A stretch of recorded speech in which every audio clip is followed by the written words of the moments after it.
Saibam que é um prazer ter tanta gente assim em sala de aula interessado num tema. É um tema muito específico.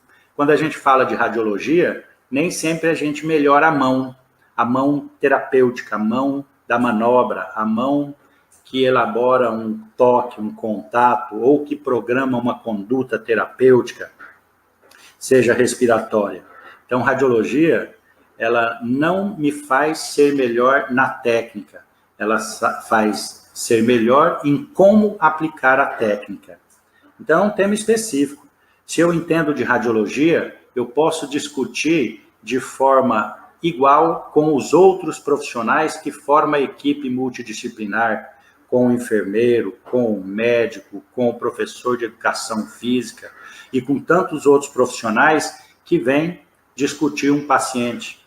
Então, se eu entendo qual é a lesão do paciente, qual é a alteração estrutural do paciente, qual é a mecânica causal, acima de tudo, eu posso orientar um profissional que vai me ajudar, eu posso pedir ajuda para um outro profissional que pode melhorar a minha técnica.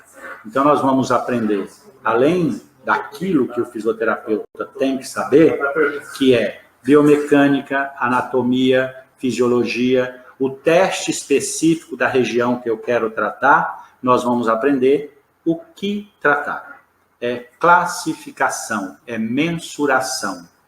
Radiologia não me dá o diagnóstico. Saibam que o diagnóstico é clínico. Se eu quero tratar a lombar, eu vou fazer testes específicos. Eu vou diagnosticar uma síndrome facetária, uma hérnia de disco, uma contratura muscular, um processo degenerativo. Isso é clínico, porque está relacionado com sinais, está relacionado com limitações, está relacionado com sintomatologia.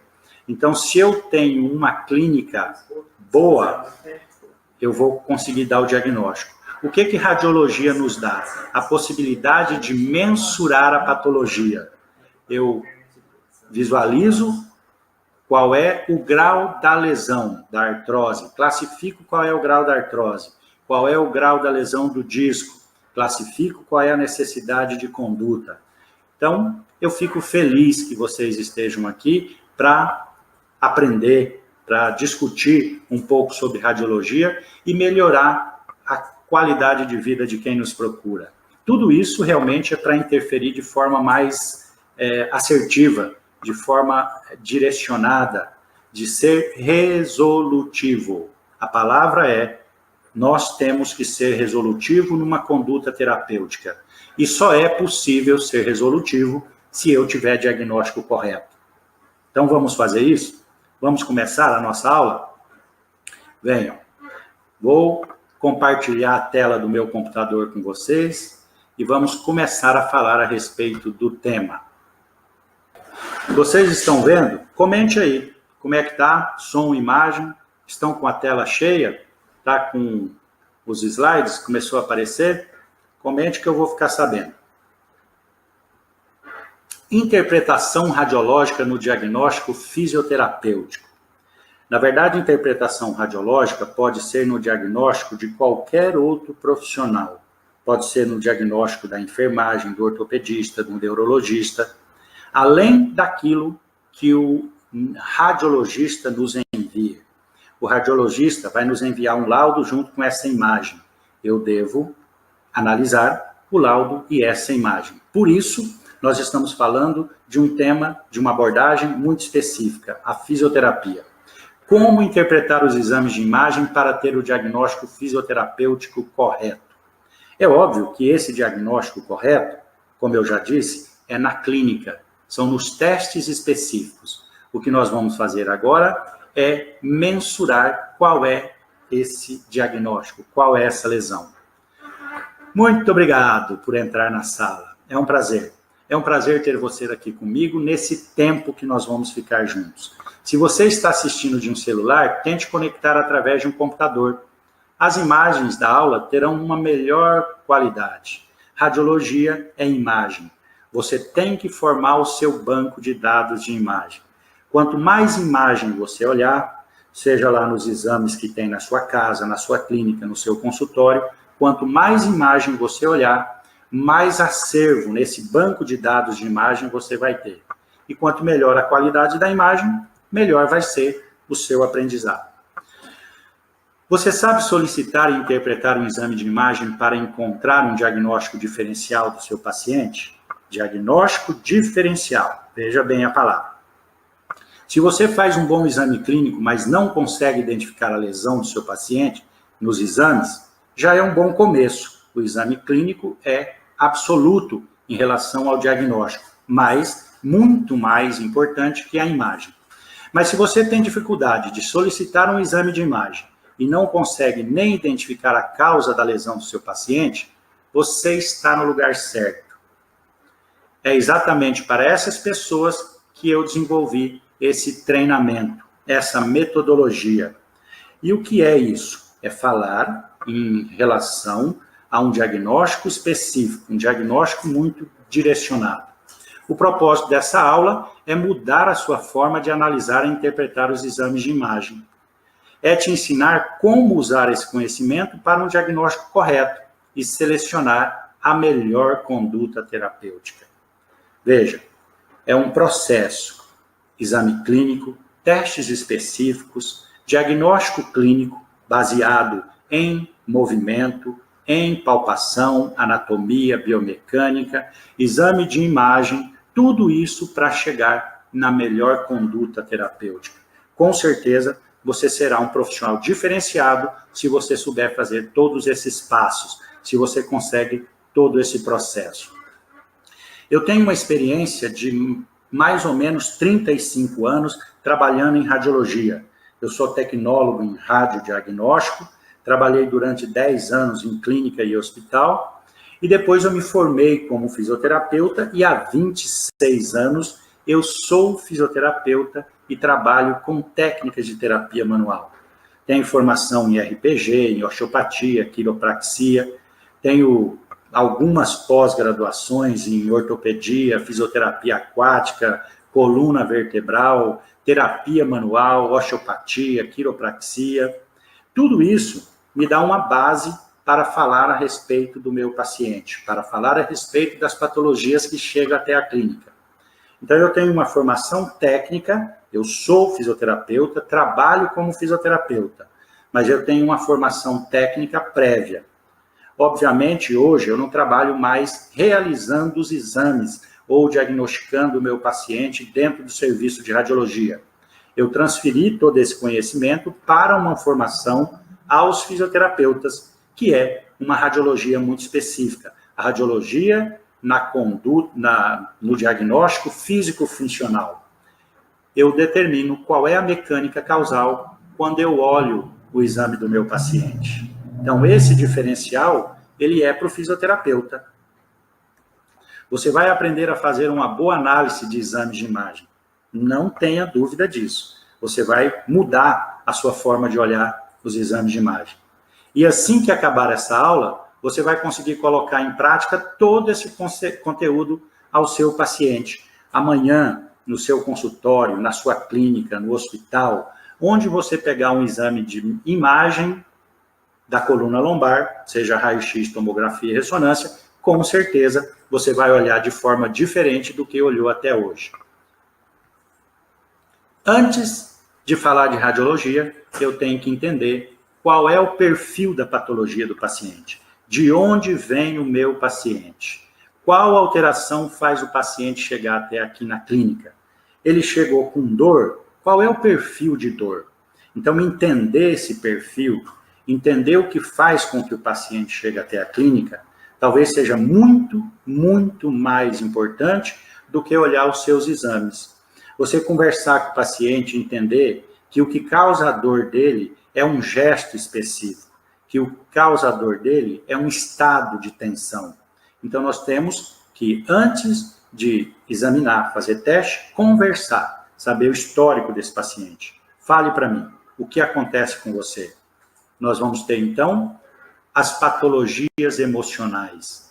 O que é patologia emocional? As patologias psicossomáticas, as patologias que têm uma influência de estresse, de ansiedade, de tensão.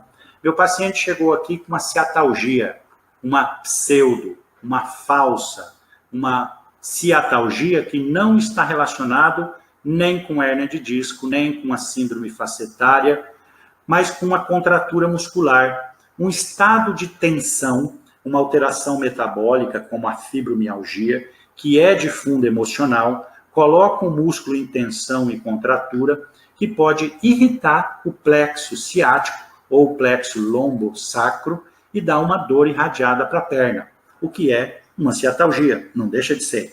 Mas não é ciatalgia causada pela coluna lombar, por uma alteração estrutural. É uma ciatalgia causada por um estado de tensão. Se eu receber um paciente que tem uma alteração metabólica, eu sei que as doenças metabólicas são progressivas.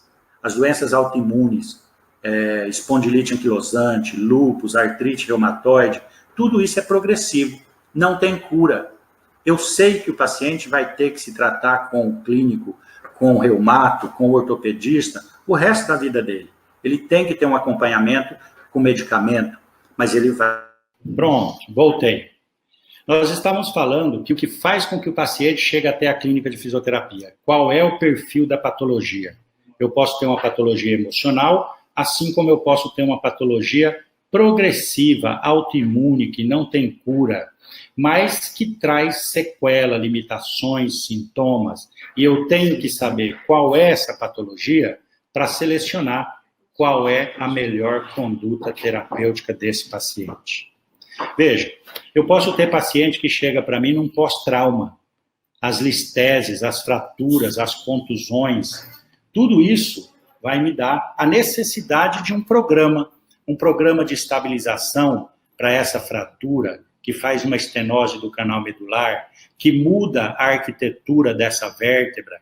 Percebam, esse paciente, além dele ter um processo degenerativo, os osteófitos, as escleroses de borda vertebral, ele tem um desabamento, uma implosão, uma alteração da arquitetura vertebral. Isso é uma fratura.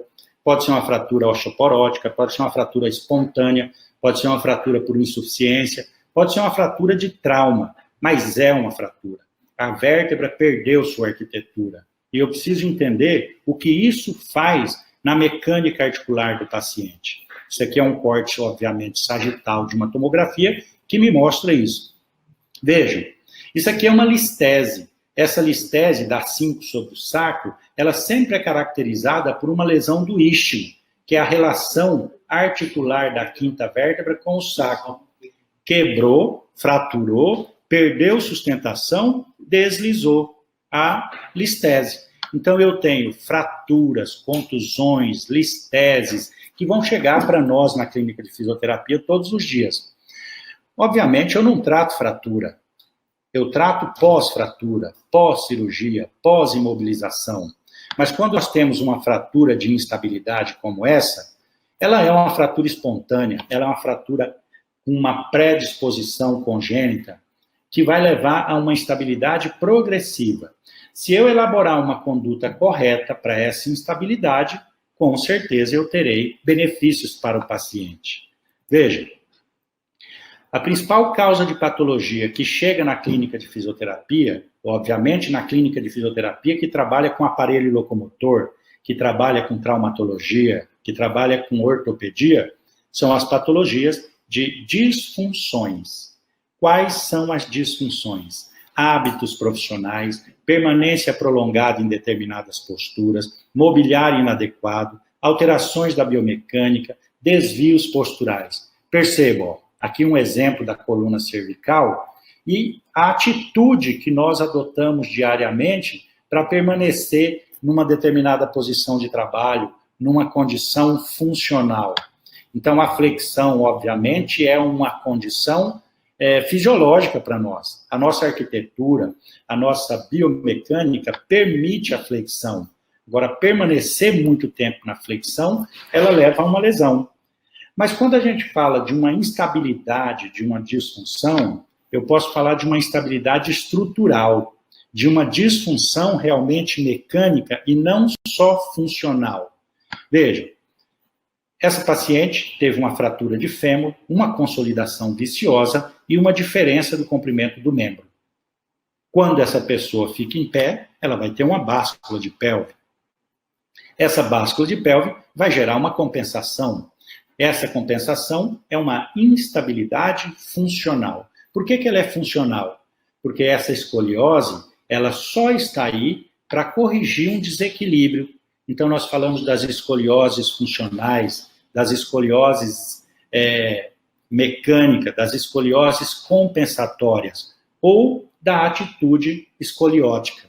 Se eu entender que uma escoliose, para ser considerada escoliose, ela é a idiopática, a rígida, a que não corrige, eu posso considerar que uma atitude escoliótica, ela está relacionada a uma compensação, uma função para equilíbrio do sistema tônico postural.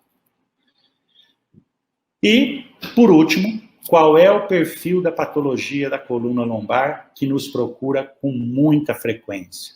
Processo degenerativo.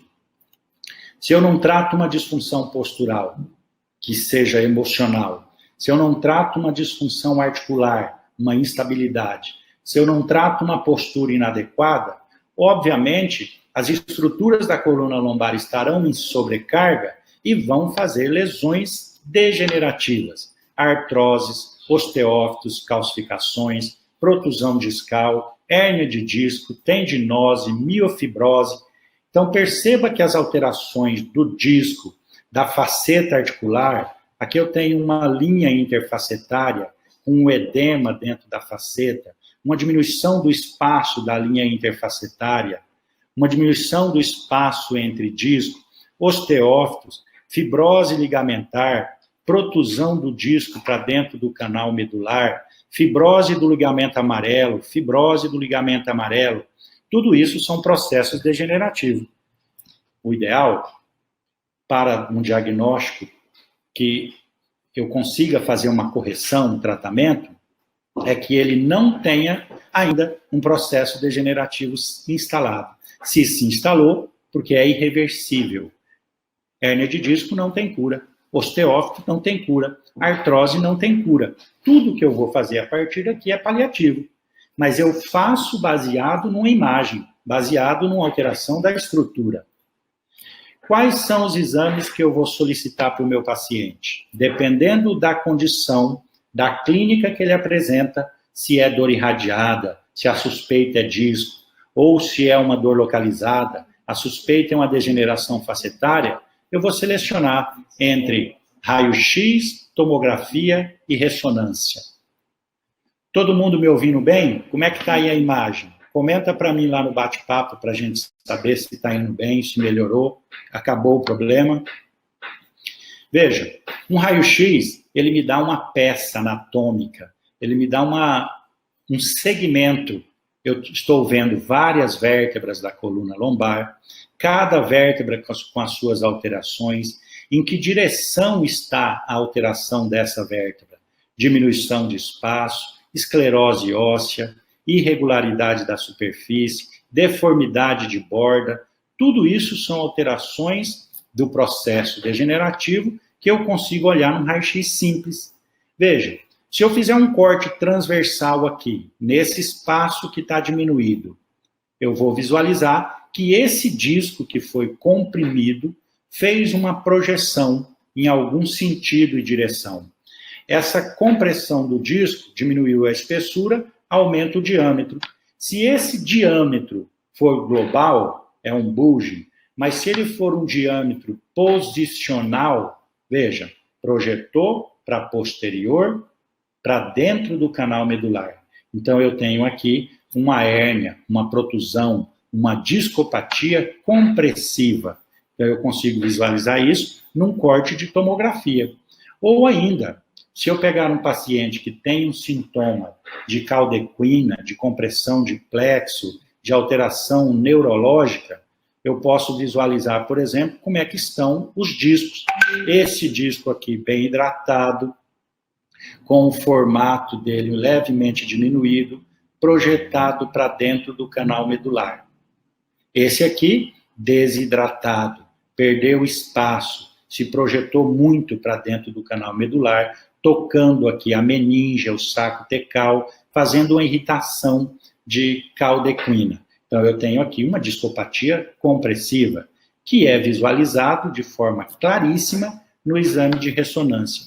Então, esses 3 exames vão me dar a possibilidade de diagnosticar as alterações que o meu paciente apresenta. Obviamente, cada uma indicada mais para uma coisa ou outra.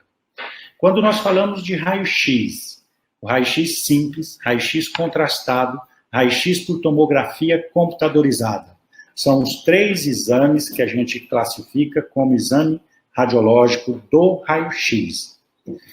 Tomografia é raio-x? Obviamente que tomografia ainda é raio-x, numa visão transversal, num corte segmentar. Então, eu tenho aqui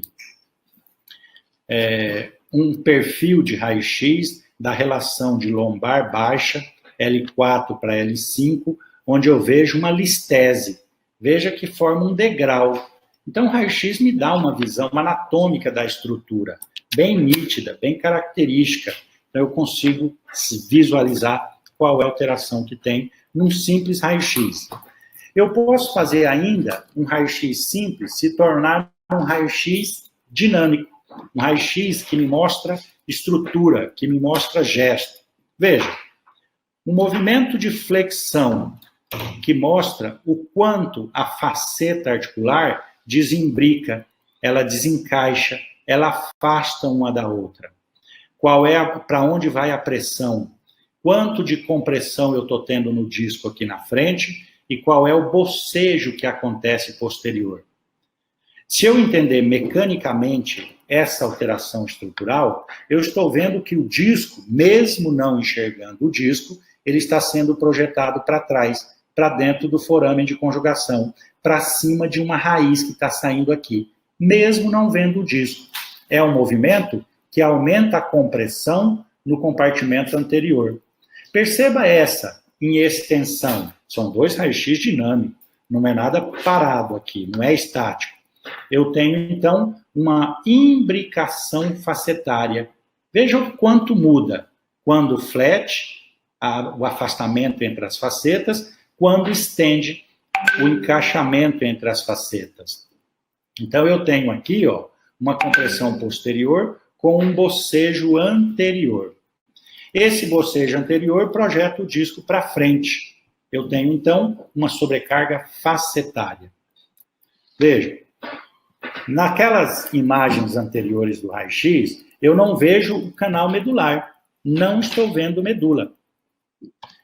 Aqui, se eu injetar um contraste dentro do canal medular, eu vou visualizar a medula e as suas alterações, as suas compressões. Veja, um disco bom, aberto, com espaço preservado. Um disco com espaço diminuído. Se eu sei que esse disco está em compressão, eu vou entender que ele está direcionado para algum sentido e direção. Se ele for anterior, o máximo que vai acontecer, ele vai empurrar o ligamento que está aqui. E o que está acontecendo também, porque eu estou vendo uma esclerose e uma formação de osteófito. Mas quando esse disco se projeta para trás, ele vai para cima do canal medular.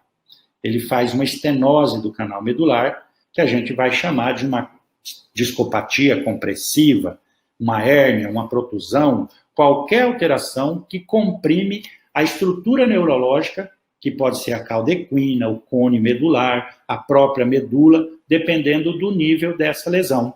Então, nós temos aqui uma lesão compressiva.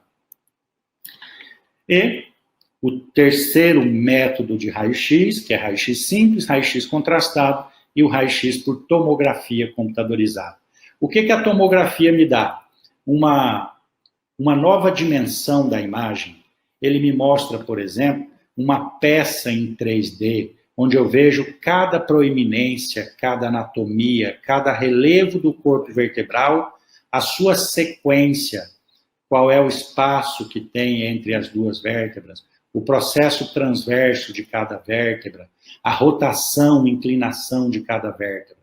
Isso é uma tomografia em 3D, ou uma tomografia lineal, que me mostra, então, uma peça. Aqui, se eu fizer um corte transversal nesse nível da relação sacro-ilíaca, porque eu gostaria de ver essa linha articular, eu vou ter essa imagem. um corte transversal da tomografia, me mostrando o espaço da sacroilíaca, o espaço da sacroilíaca direita e o bloco do sacro e a asa do ilíaco esquerda, a asa do ilíaco direito. Obviamente, aqui nós estamos vendo vísceras abdominais, vísceras pélvicas, que é a região anterior.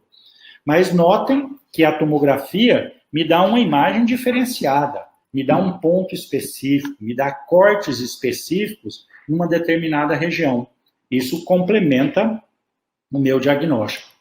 E, por último, desses 3 exames que nós estamos explanando, antes de entrar em cada um deles, a ressonância, que me proporciona visualizar partes moles, o percentual de líquido dentro do canal medular, o percentual de líquido dentro do disco, quando um disco está diminuído, ainda hidratado, porque eu estou vendo branco aqui, o quanto ele faz de projeção posterior, o quanto ele faz de projeção anterior, distendendo o ligamento longitudinal anterior, se tem edema ósseo nessa ponderação, que é essa tonalidade da imagem, eu percebo um edema ósseo aqui, que é essa estrutura branca dentro da vértebra. Diferente de uma vértebra que está saudável, o osso aqui aparece cinza, a cortical aparece preta absoluta, que é rica em cálcio, o ligamento fibroso, a cápsula do ligamento, do disco, tudo aparece denso. E o gel dentro do disco aparece branco. Essa outra ponderação, que é uma ponderação em T1, do mesmo paciente, me mostra as irregularidades ósseas, onde é que estão se formando os osteócitos, qual é o processo estrutural que tá instalando nesse paciente que perdeu a função do disco. Então, nós estamos falando de 3 métodos: raio-x, tomografia e ressonância. Dentro do raio-x, eu posso fazer dinâmica, eu posso fazer contrastado, mas ainda continua sendo raio-x. Veja, a ressonância, ela pode ainda me dar uma panorâmica. Ó.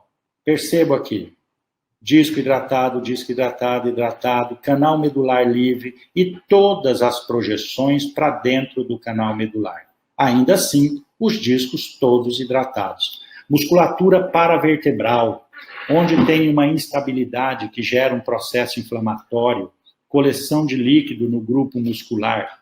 Então, eu tenho uma alteração importante aqui, muito mais de musculatura, com uma leve projeção do disco, do que de estrutura. A vértebra está saudável, tem formato. O ligamento longitudinal anterior e posterior está com formato, não está rompido. A ressonância, ela é estrutural, anatômica.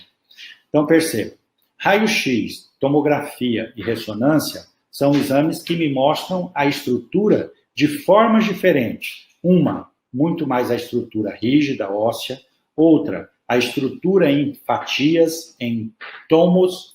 Outra, a estrutura relacionada com partes hidratadas e desidratadas, que é a ressonância. E vamos olhar o raio-x simples. Uma incidência de frente do raio-x simples, que é essa daqui, ela me dá formato, contorno do corpo vertebral, o espaço entre 2 vértebras. Ela me dá a relação de todos os componentes que formam o corpo vertebral. Pedículo, transverso, espinhoso.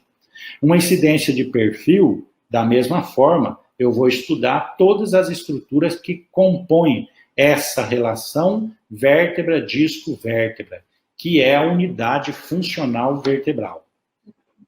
Veja, diminuição de espaço, importante. Então, eu vou ver a sombra da estrutura. A sombra da estrutura que me dará uma tonalidade que vai do branco ao preto. Obviamente, se eu tenho uma densidade diferente, eu terei tonalidades de imagem de forma diferente. Qual é a melhor indicação do raio-x? Presença de artefato, ele vai aparecer nitidamente, ó, percebam aqui. Alterações de posicionamento, uma escoliose, uma hiperlordose, uma cifose. Controle de fratura vai aparecer. E sempre que eu for visualizar um raio-x, eu tenho que visualizar 6 itens: densidade, relação, solução de continuidade, contorno de um osso, espessura da cartilagem e modificação de tecidos moles. Se eu entender dentro de um raio-x esses 6 itens, eu consigo visualizar aquilo que está alterado no raio-x. Alteração de densidade, ela pode ser para menos, veja, eu tenho uma descalcificação do corpo vertebral, eu tenho uma lesão lítica. A lesão lítica é a ausência de massa óssea dentro de um tecido ósseo. Foi substituído aqui por o cálcio, o mineral, foi substituído por um tecido de baixa densidade. Ao contrário do aumento da densidade, que eu tenho uma hipercalcificação em determinado corpo vertebral, que me caracteriza uma lesão blástica. Eu tenho uma alteração metabólica de reabsorção de cálcio e forma, então, essa hiperdensidade. Quando a gente fala de relação entre os ossos, nós falamos de luxação, instabilidade, as fraturas, luxações, listese, uma pseudolistese, que é de L4 sobre L5, que forma o degrau de 1 grau de deslizamento, uma listese, a verdadeira, que está relacionada com a fratura do istmo, que permite que essa vértebra escorregue. Aqui nós temos pelo menos meia vértebra que escorregou em relação à vértebra de baixo, uma listese grau 2 para 3. Quando a gente fala da fratura, nós vamos perceber qual é a arquitetura, qual é o formato do corpo vertebral, onde é que tem uma diminuição, uma irregularidade do contorno. E um pós-operatório aqui, para mostrar para vocês, uma vertebroplastia, onde foi injetado um cimento para devolver o formato da vértebra, para que não aconteça uma alteração postural importante aqui. E veja a listese, que é uma fratura, nesse caso de L5 sobre sacro. Calcificações, tumorações, calo ósseo. Então, quando nós estudamos o raio-x, nós estudamos todas as alterações estruturais do corpo, da vértebra, da coluna, do segmento. A presença, por exemplo, de uma alteração congênita, como uma megapófise, a espinha bífida, que aparece aqui, o raio-x simples me mostra claramente. Ou as irregularidades de calcificações, de processos degenerativos, os osteófitos, as calcificações de borda de vértebra. Tudo isso num raio-x simples. E espessura da cartilagem, processos degenerativos. Saibam, a estatística diz que 80% da população tem ou terá alguma alteração na coluna lombar. Isso significa processo degenerativo, irregularidade de espaço, deformidade de borda, os osteófitos. Então, quando a gente olha um raio-x, eu tenho que observar como é que estão os espaços articulares. A diminuição do espaço articular está relacionado com um processo degenerativo. E, por último, em relação aos 6 itens que eu devo analisar no raio-x, as alterações metabólicas que levam a uma alteração calcária, como, por exemplo, a espondilite anquilosante. A espondilite anquilosante, anquilosa, ela calcifica o ligamento, ela calcifica o disco, ela funde a sacroiliaca, ela, então, anquilosa, ela define como sendo uma única estrutura óssea todo o segmento pélvico lombar. Obviamente, nos seus graus de evolução, né?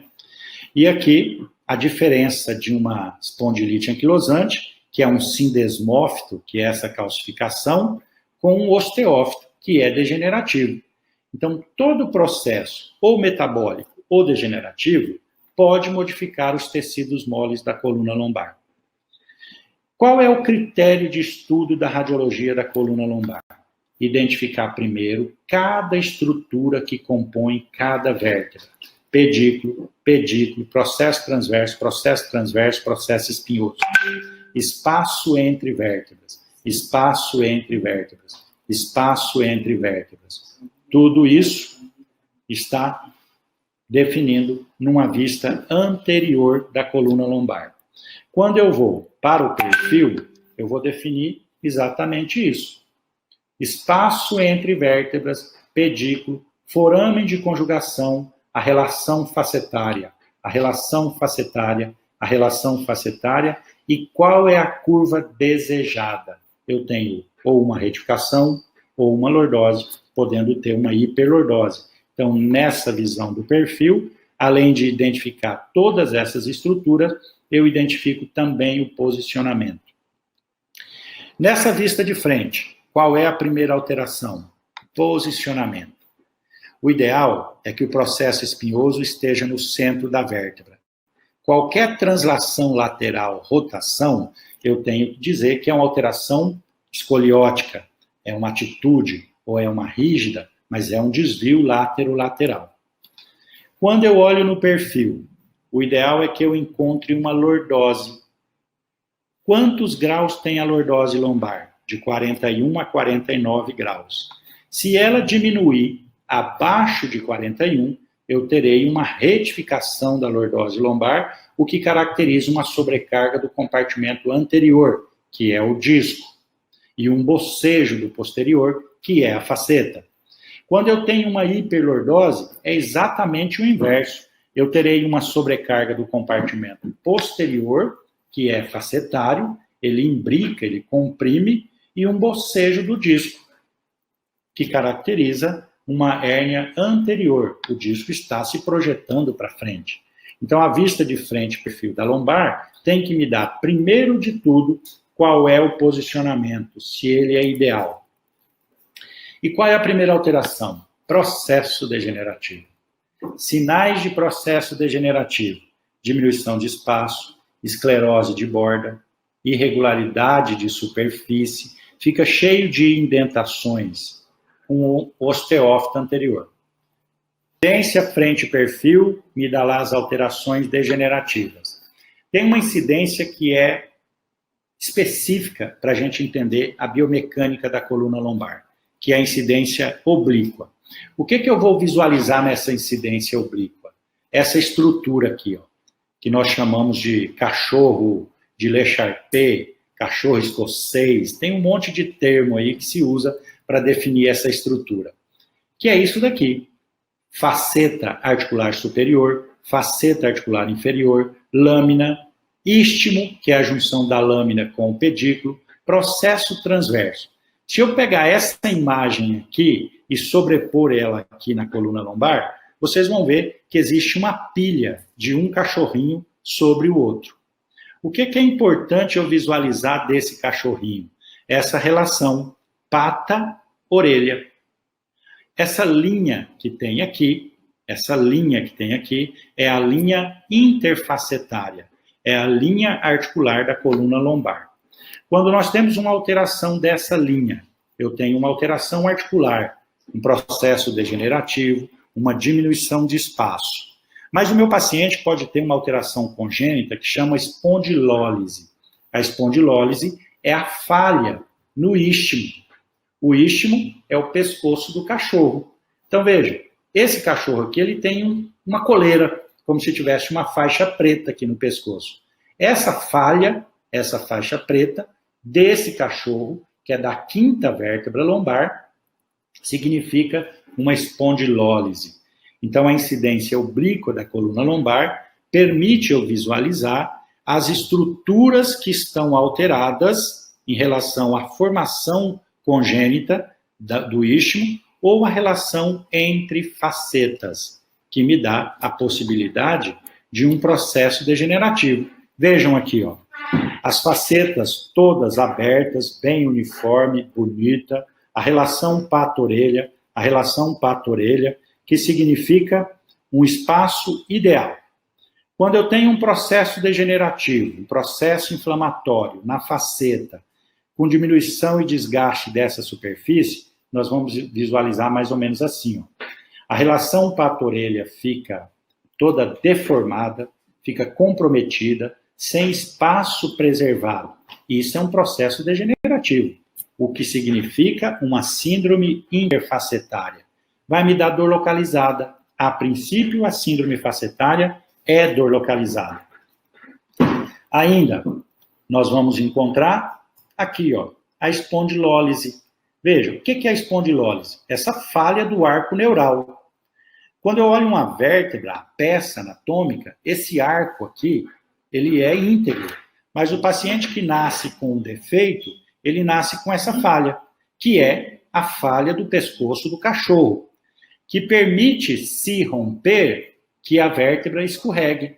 Então, a espondilolistese da quinta vértebra sobre o sacro está caracterizada pela ruptura do istmo, que permite o escorregamento. Muito bem. Como é que estamos aí? Tudo bem?